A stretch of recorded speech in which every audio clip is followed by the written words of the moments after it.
Towards the end of 1325, Edward II of England wrote to his brother-in-law, Charles IV of France. In the letter, Edward urged the French king to ignore stories about the enmity between Hugh Despenser the Younger and Edward's queen, Isabella, Charles's sister, who had joined him in France. Tales were spoken of at the French court that Isabella was in fear of her life should she return to England.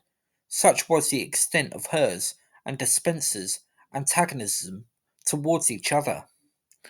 Edward insisted to Charles that Isabella had nothing to fear, and even stated that Isabella and Hugh actually shared some mutual affection rather than dislike, with, in Edward's words, amiable looks and words shared between the two.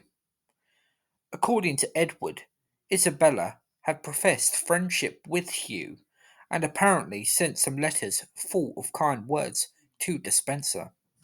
As such, Edward pleaded with Charles to compel Isabella to return to England with all haste.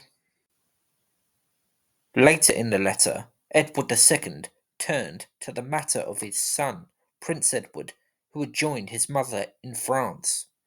King Edward wrote, "We also entreat you, our dearest brother, that you will be pleased to deliver to us Edward, our beloved eldest son, your nephew."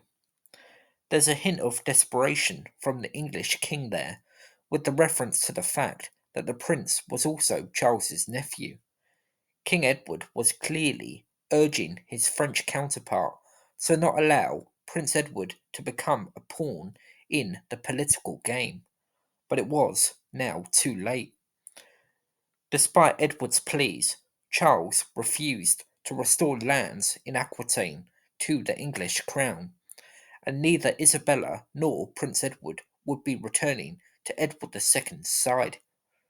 Prince Edward was now under the control of Isabella.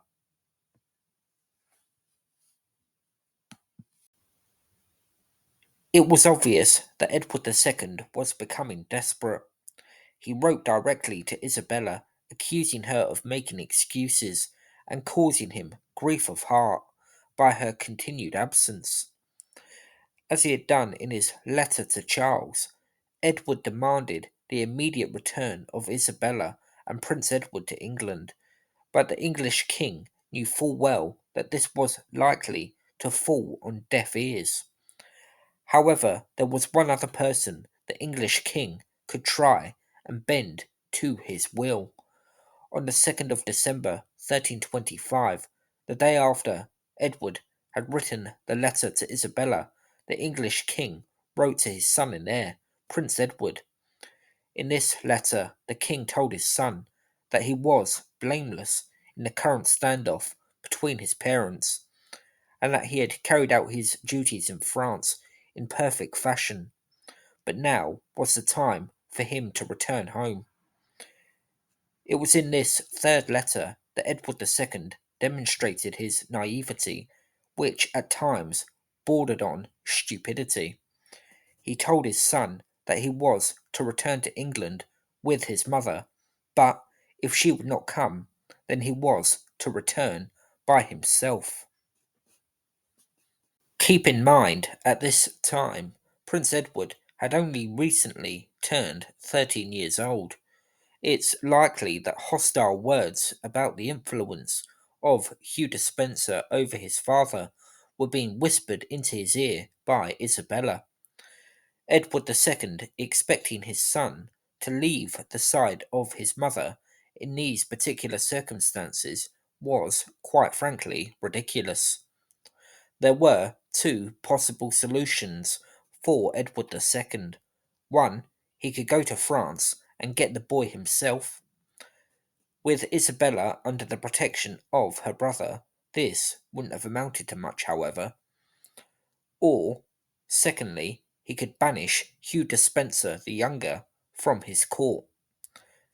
This second option would have solved a tremendous amount of Edward's problems, all in one stroke.